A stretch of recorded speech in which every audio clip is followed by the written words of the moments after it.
I'm visiting Dabton House in Scotland, set within the beautiful Queensberry estate and the childhood home of the Earl of Dalkeith.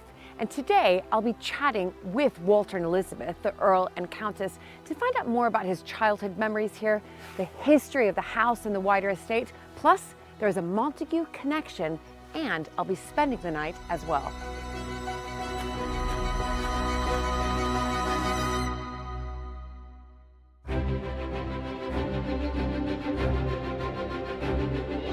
When I married into the British aristocracy, it was the start of a wonderfully exciting journey. But it was also a little daunting. I became a Viscountess, and for an American girl from a small town outside Chicago, that was quite a shock. I live with my husband Luke, heir to the Earl of Sandwich, and our family at Manor House in Dorset. Living in a place like this is a joy, but also a challenge. And every day we're aware that we're preserving a very special part of Britain's heritage.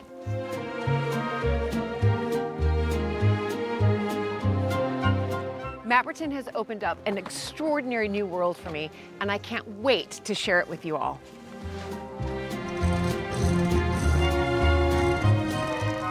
So if you love castles and manors and stately homes as much as I do, please join this American Viscountess as I journey into the British countryside in search of some of Britain's finest historic houses.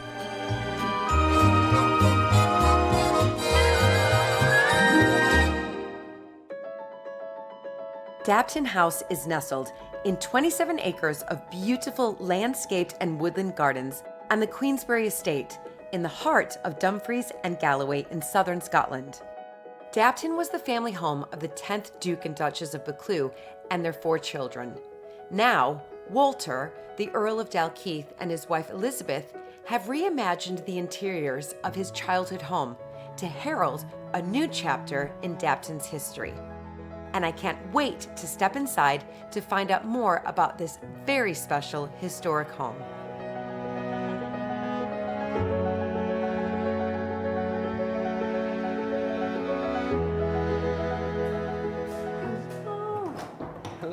Julie, how are you? So nice to see you. Oh, so lovely to see you again. Wow. Welcome. And Welcome. you brought good weather for me. Just about. Thank I think you. it's the first day that we've had, which hasn't been pouring with rain. Hello. Nice to see you, Elizabeth. Nice to see you. So, and thank you for, I'm spending the night. Yes, I know. It's so exciting. Oh, it's wonderful to have you here. Wonderful to have you here. Listen, it's always nice to see cousins. Yeah. I mean, technically, we are a cousin. Yes, I know. Going all the way back to the early 1700s. I know. And beyond. And beyond. I mean, it's an extraordinary history, and those links sort of running all the way back through British history is incredible. It's pretty amazing.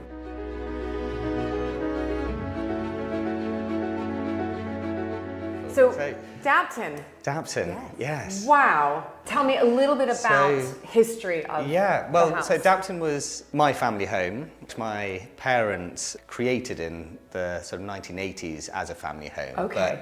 But before that, it was this person here, who is Walter Francis, 5th Duke of Buccleuch and 6th Duke of Queensberry. Right. Who commissioned and built Dabton in 1820 for the Chamberlain of the estate, who essentially managed and ran the estates. It remained as the sort of Chamberlain's house until the sort of the mid-1900s, when it then became the estate office. My parents then, in the early 80s, thought it's a nice family home. An incredible, wonderful family home. And so we all grew up here, and it's very much sort of my spiritual home over in Dumfriesshire. It's fantastic. No, it's brilliant. But you've done a lot with the house, because you've obviously, you're not here now. No.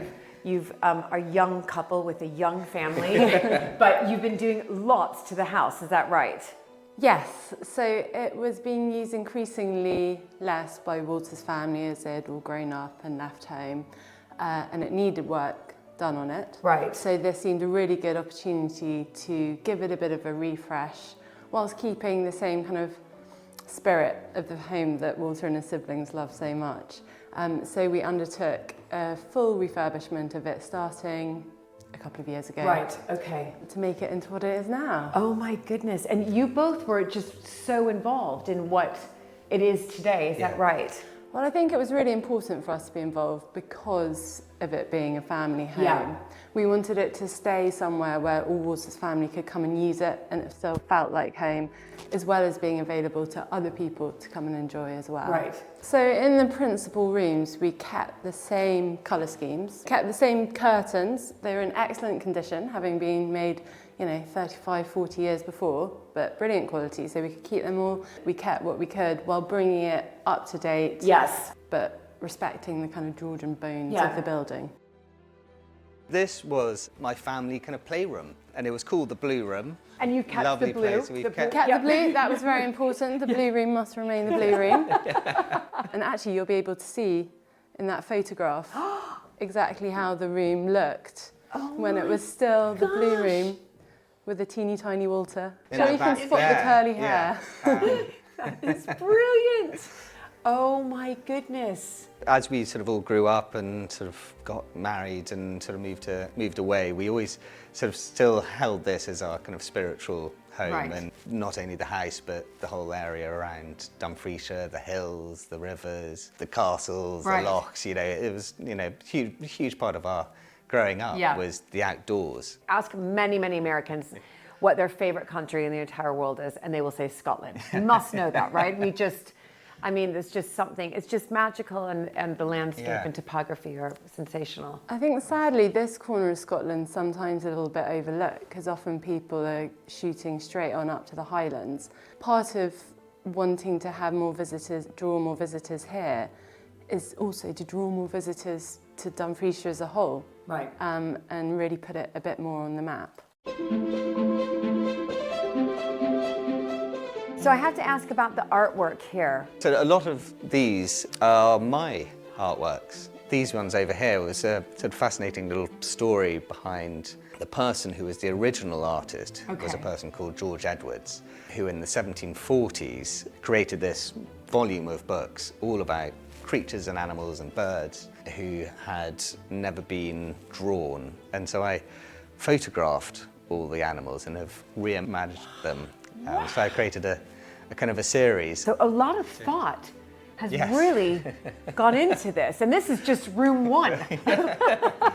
I can't wait to see the other rooms. But tell me a little bit about photographs as well. They're Yeah. stunning. There's this pass called the Dalveen Pass, which sort of takes you up through the hills. That is a set of the hills there, and it's sort of this beautiful kind of landscape, very moody, very Right. sort of low clouds and sort of the rain, and you can feel the sort of the cold almost. That's up at a place called Loch Skeen, and there's this wonderful waterfall called the Grey Mare's Tail, which if you can climb all the way to the top of it, there's this sort of hidden loch right on the kind of top of the hills. And you suddenly realise when you're in the middle of nowhere and about Wide -1 or -2, Yeah. and it starts snowing and you've got a huge waterfall which you might fall down, you suddenly get a little bit Right. nervous. Yeah, so I took that photo and then quickly Yeah. sort of ran back down before all my paths were sort of covered by Yes. snow. And but Well that's- done. But you've got the shot. So Yeah. yeah. Yeah. I mean, it's stunning.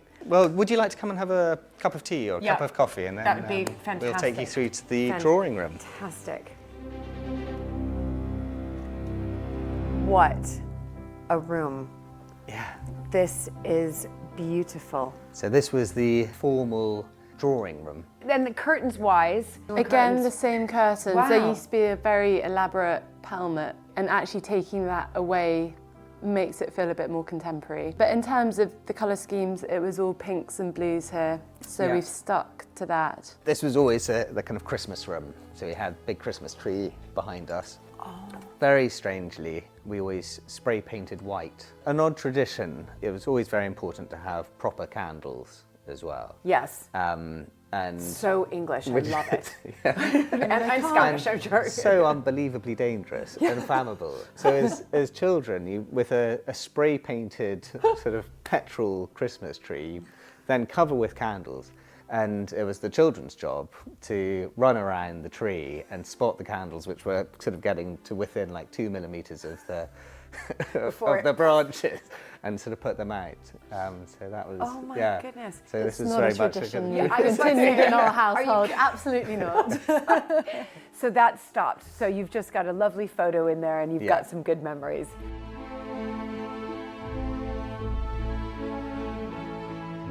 what was the point that you both sat down and thought, right, let's create this into something that others can enjoy?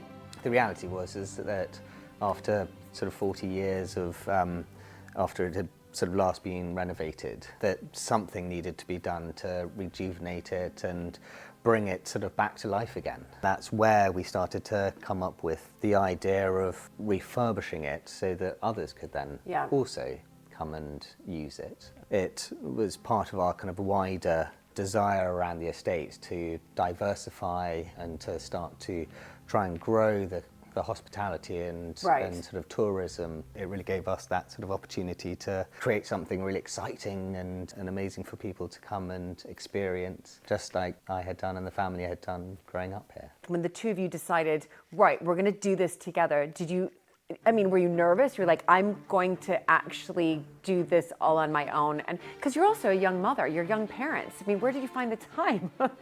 I was nervous in terms of it was important to me that Walter's family didn't feel like we were sort of riding roughshod over their childhood memories. Right. But at the same time, it's an exciting project. It's something completely different from me. I have no professional experience, and it's always good to broaden your repertoire. Yeah. I mean, a lot of the furniture, especially the brown furniture, was part of the Dabton fabric. Piano there is the piano which we had here is all throughout my childhood. Right. And we felt it was really important not only to reuse things. There's no point sort of wasting this wonderful furniture, which some of it would have been sort of made 100 years ago or 150 years ago, and it was made with absolute sort of amazing craftsmanship, and they were built to last, and so why change it? Being able to bring those elements of the old, but then also have a contemporary approach, I think sort of works really beautifully in a house like this, because it sort of respects the history, but is also sort of modern and fresh and forward-thinking. Yeah. When you're looking at a room, if you work out what you want to keep from the room, again, that gives you structure for what you can bring in. But again, it's just feeling your way along and slightly hoping for the best. Yeah. And also remembering that, a colour is a colour, it's a lick of paint, and if it's a disaster, you can do another lick of paint, and not getting too het up about it. And did you ever have that moment when it went on the wall and you were like, oh, or did you feel pretty confident because you'd spent a lot of time sort of doing the work for the research? I didn't see quite a lot of the decoration period because that coincided exactly when I had a baby, and I'm not sure the contractors would have been delighted about having a newborn on site. The first time I came, when more of the bedrooms had been painted, I was a bit nervous because some of the colours are a little bit punchy, and maybe if I had my time again I might not have done them. But at the same time, actually, I'm really pleased with how it all came out, and sometimes you have to be a bit bold. Because I think also when people are coming to stay somewhere, they want something a bit different to what's in their home. So they might not necessarily want to live every day with bold colours on their wall, but actually for a few nights or a week, it's quite nice to have something different. Yeah.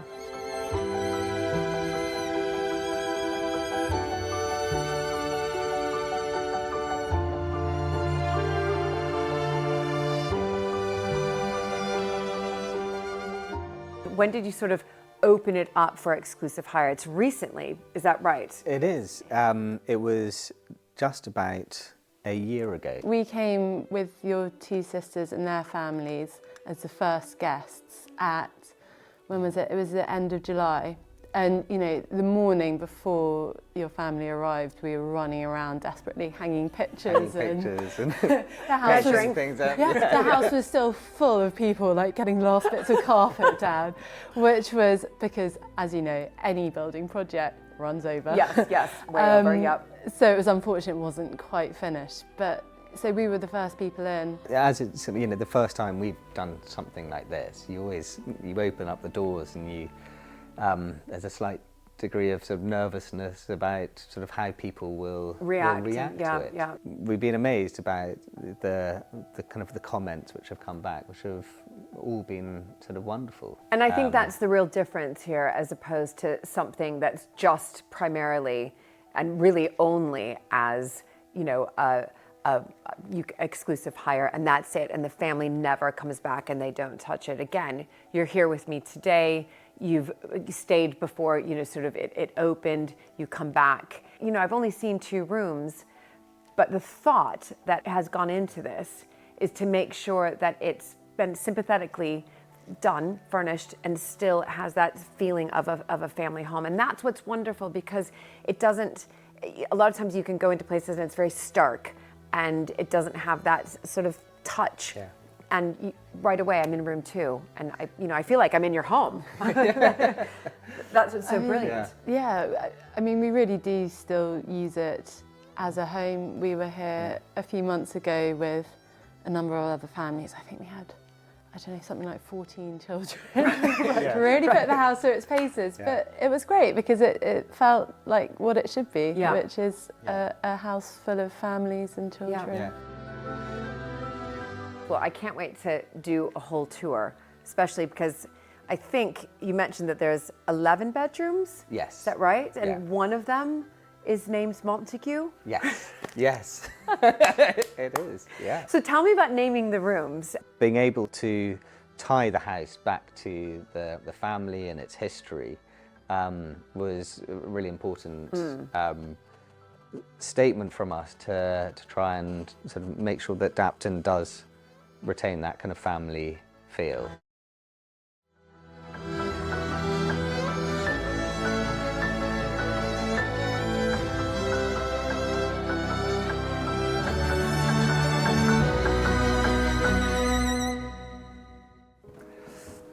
Come on through, I'm going to show you the dining room. Incredible painted walls. Wow. There was a tradition back in the sort of the mid-1800s. You would import these sort of extraordinary rolls of Chinese wallpaper, which were all hand-painted. We're very lucky at Bow Hill to have a room called the Boudoir, which has this extraordinary wallpaper, which my father would have grown up around. Right. And so I think he sort of took that inspiration and wanted to create something here with my mother, and so they found this wonderful artist. He's a relation called Maggie Scott, who's sort of local to here, and over the course of I think it was a summer. Right. It's pretty impressive in the summer. Various sort of friends sort of came and helped sort of draw and create it. Wow. There's the R and the E, mother and father, Richard and Elizabeth. My grandmother grew up in Shanghai, and so there was always this and this is your real father's interest. mother. My father's mother. Right. And so they've always had this fascination with China, and so this room was kind of part of that sort of oriental feel, which they're very, very close to. When was this painted, roughly? 1982. Right. You didn't have to do any restoration or anything around it, because it looks in such great condition. There was a tiny bit of touching up because there had been a spot of damp, I think, over in that corner. Right. So we had a specialist in to come and do it, because obviously it was really important that we did a good job. But apart from that, no. And so it's really retained its vibrant colours amazingly well. Yeah, it looks like it could have been painted yesterday. And I was just eyeing this. This has just caught my eye. There's also wonderful butterflies. 10 points if you can find the butterfly that hasn't been painted. It'll take too long, I'll show you. Okay, show me. Oh my gosh. If you look right up here. Oh, yes! I don't know whether it just slipped through the net or Maggie had just had enough and it would be the butterfly that broke the camel's back. Oh my goodness. Or she sort of left it for someone else to find, and then have a story around it. How brilliant is that?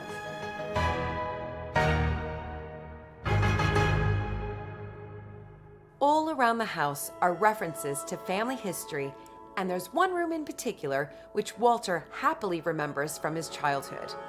So this was the family corridor in the house, so where my bedroom and my siblings' bedroom were, and there was a little sort of children's nursery and kitchen up here. But this was my old bedroom. Oh my goodness.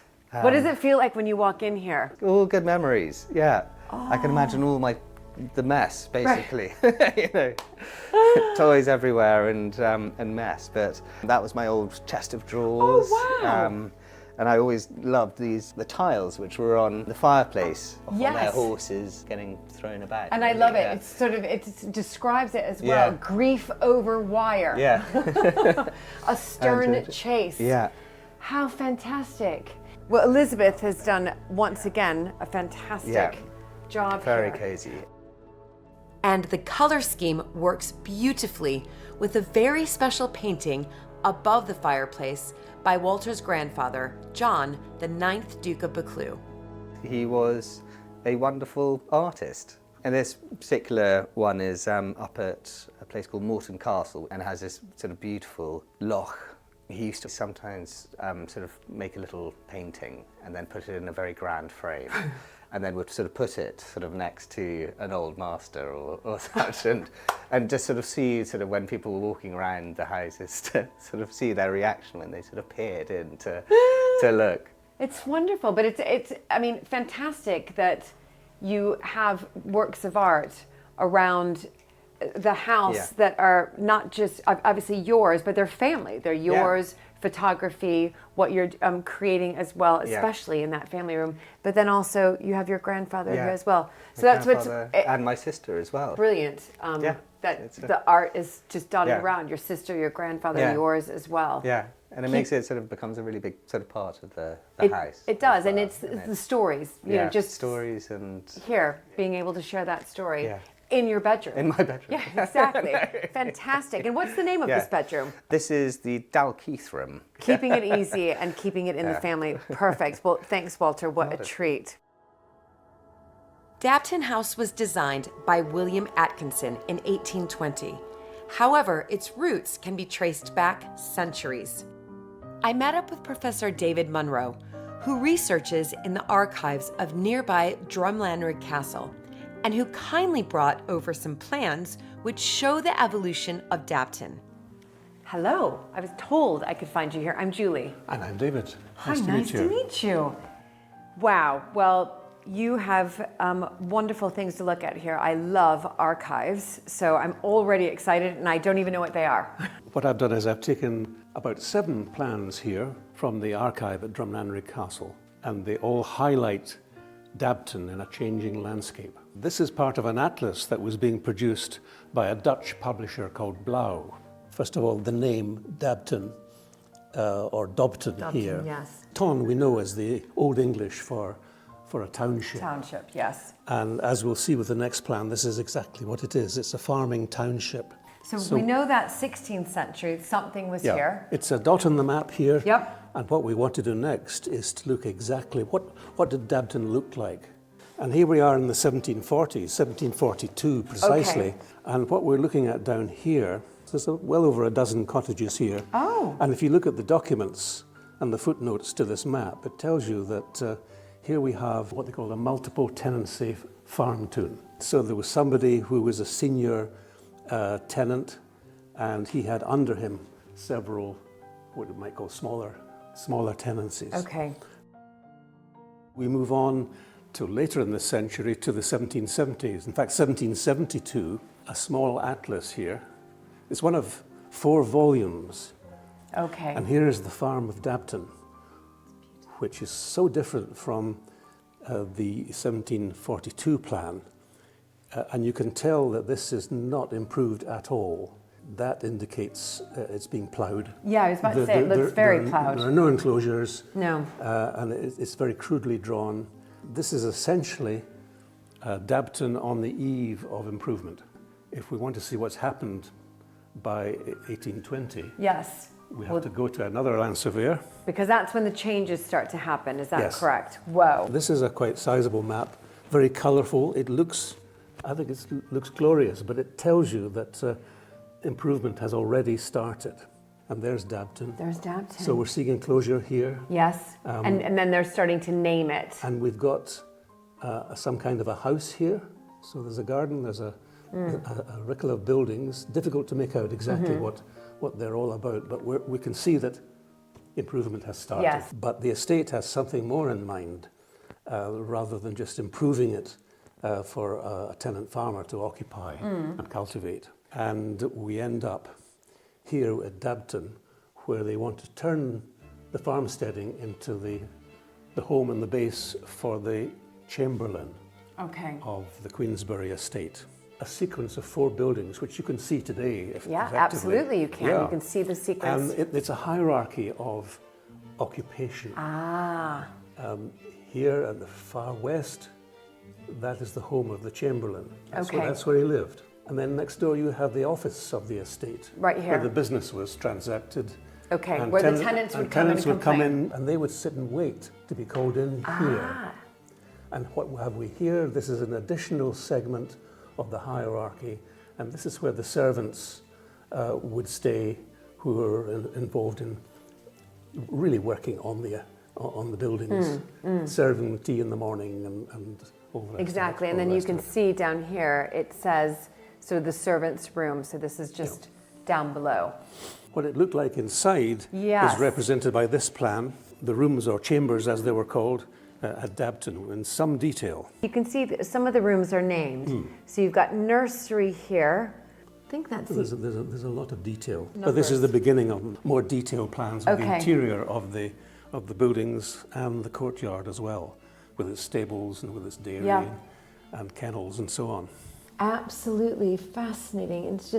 It's incredible just to see the detail that went into these. 1820s is crucial, and you get the creation of this very fine building, which has a function, an important function in the management of the estate. Yes. So I think we need to close up by looking at a more detailed plan of Dabton, the very last drawn and sculpted by a professional land surveyor.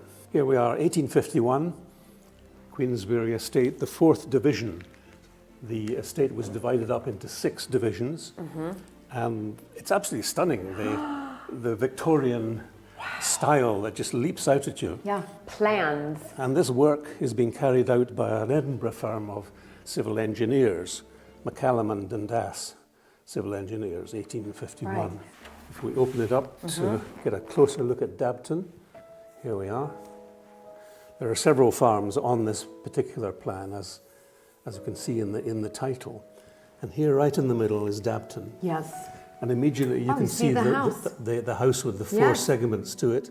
And then beyond that, you've got the courtyard and steading, where you have kennels and dairy and horse stables and so on. And then beyond that, you've got something else. You've got the garden, the walled garden. Beautiful. And we're almost at what we see outside, if we step outside today. It hasn't changed so much, 1851 to today.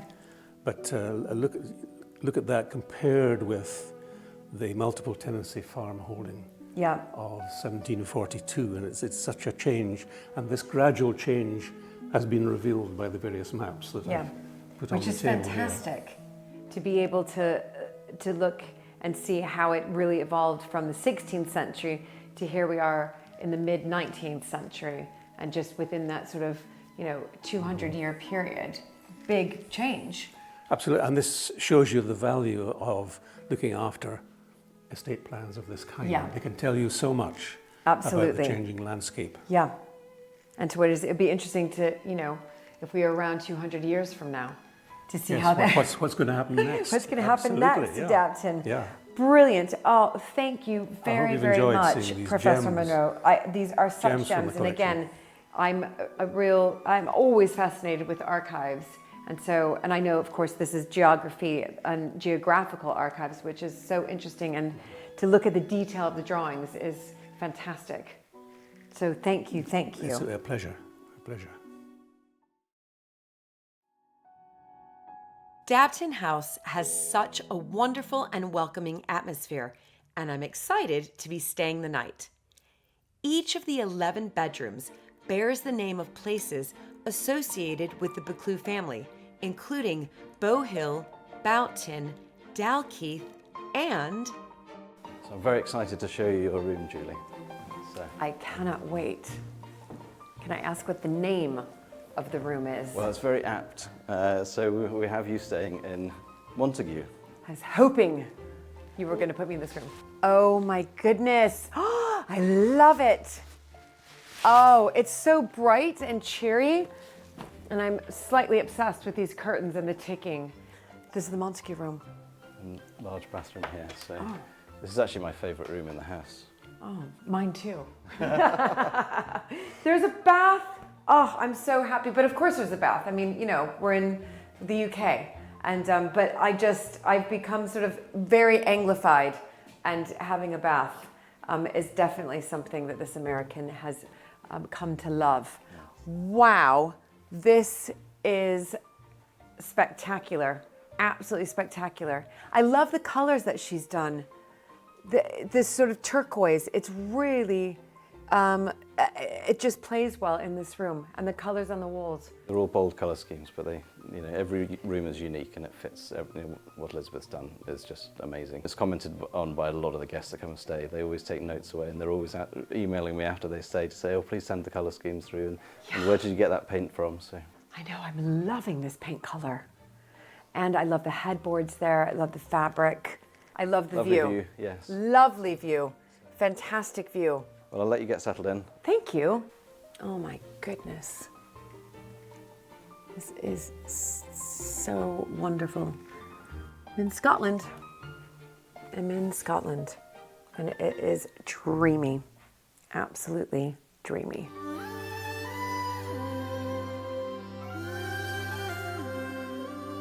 After enjoying the view from my Montague bedroom, I met up with Alistair downstairs. So this is the library.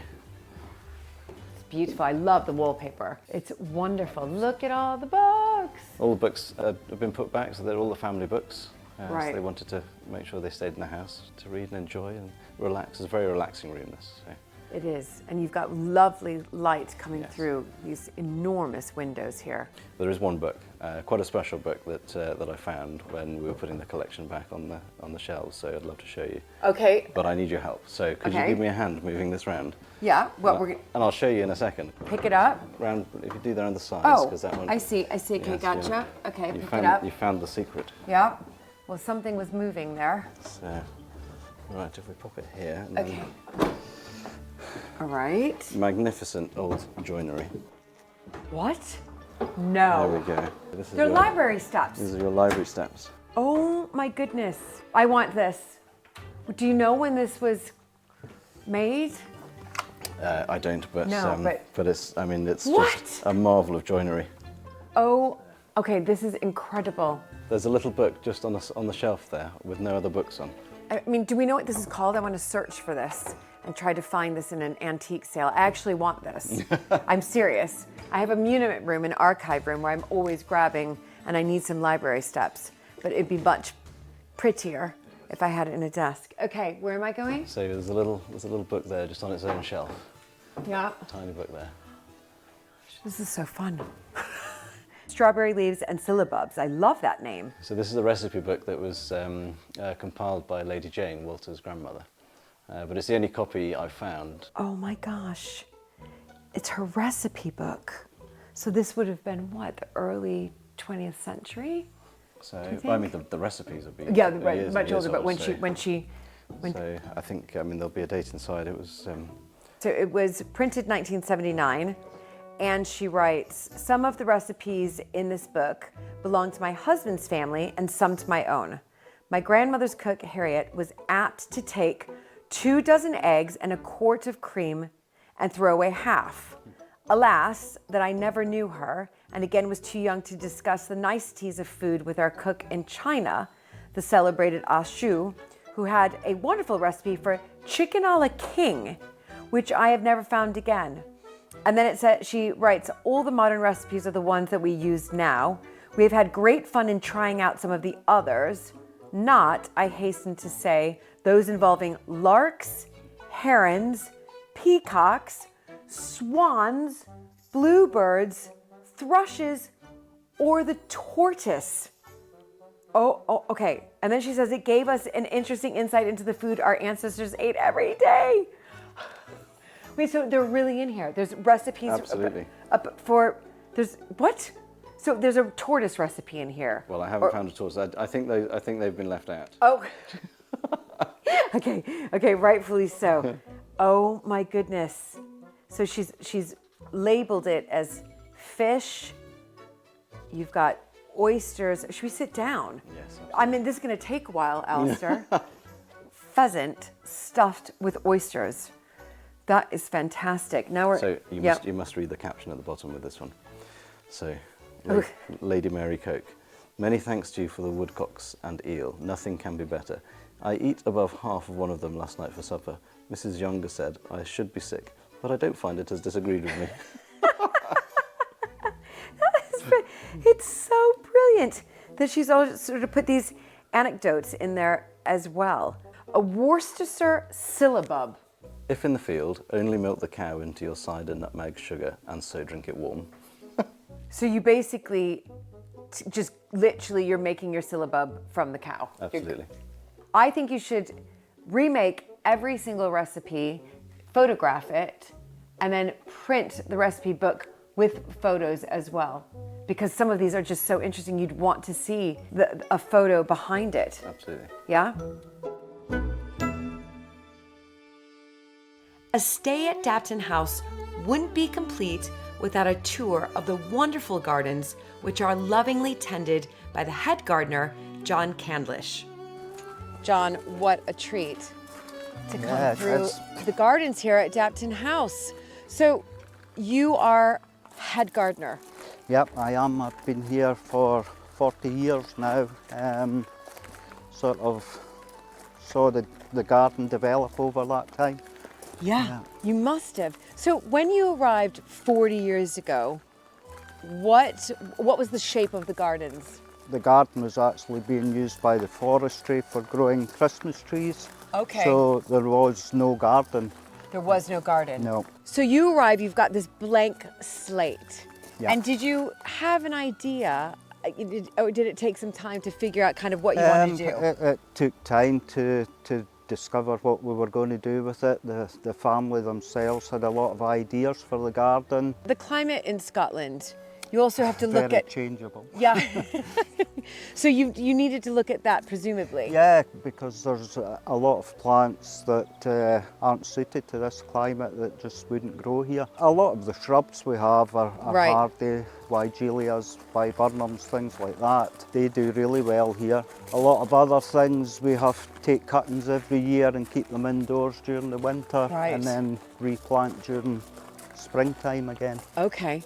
So this is the rose garden, which was one of the places we did have a lot of problems with because we were getting roses from down south, they weren't doing up here. Right. We've had a lot of trial and error with different roses. I think now we've got ones that survive and do well here.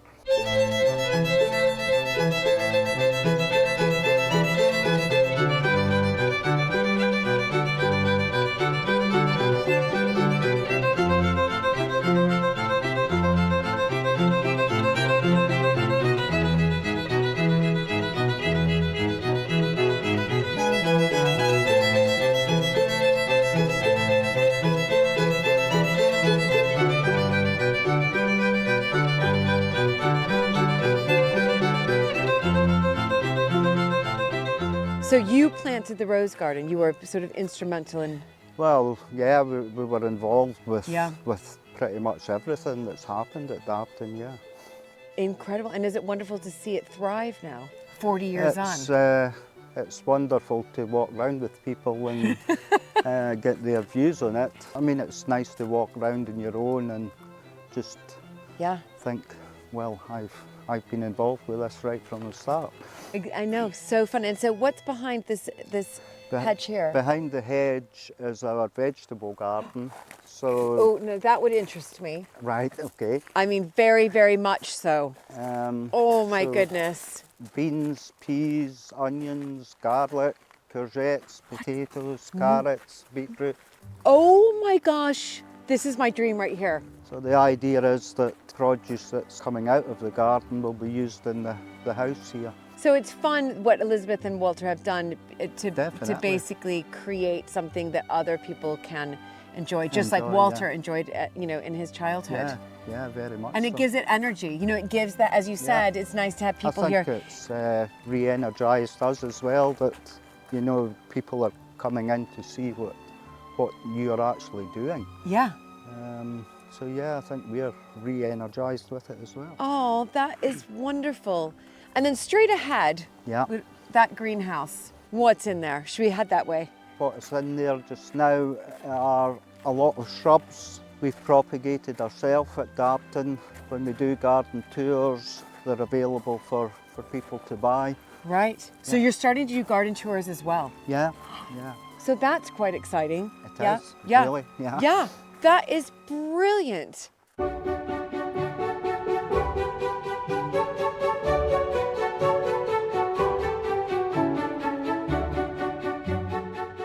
This bridge was built by 3 brothers who lived in Thornhill. Oh, this is lovely. I mean, that looks fantastic, that bridge. This bridge was something that the Duke and Duchess had saw when they were over in France. They took pictures. I was about to say, I have a feeling it's come from somebody's travels, Yeah. right? And they wanted an identical bridge Wow. at Dabton. So I mean, it looks brand new and vibrant with that lovely sort of rich red color. yeah, Oh, what a treat to walk through here, and wonderful to know that, you know, those who come and stay are able to Able just to use it, experience, because yeah. of course they've got exclusive hire to the house, but they then have exclusive hire to the the gardens. gardens, yeah. And then they can come find you and ask loads can, of questions like I have. yeah.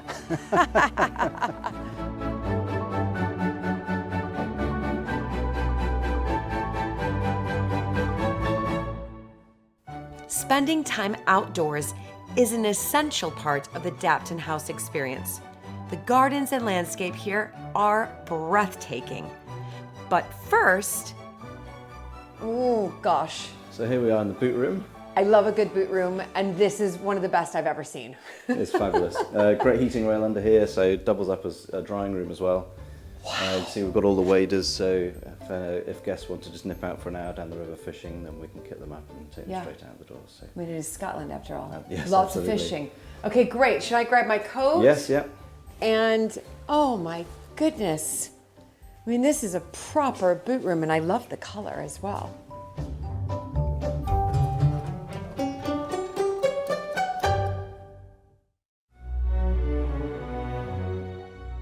Alistair promised to give me a tour of the surrounding estate and to show me Morton Castle, which featured in Walter's grandfather's painting.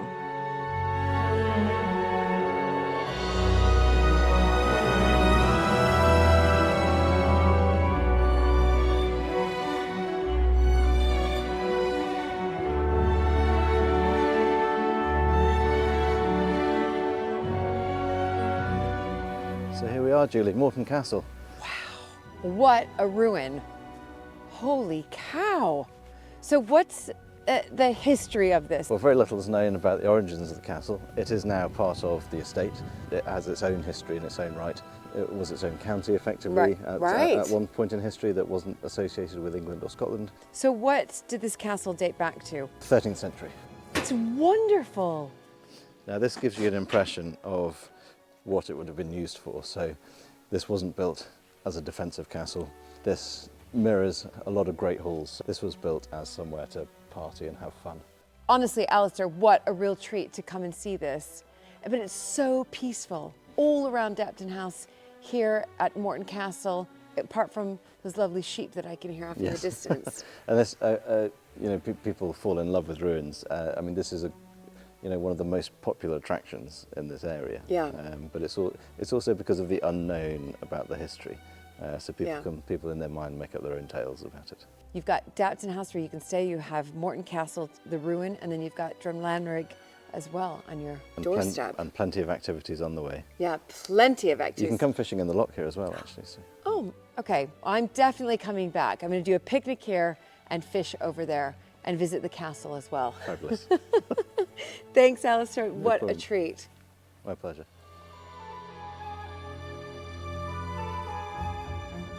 What a wonderful stay.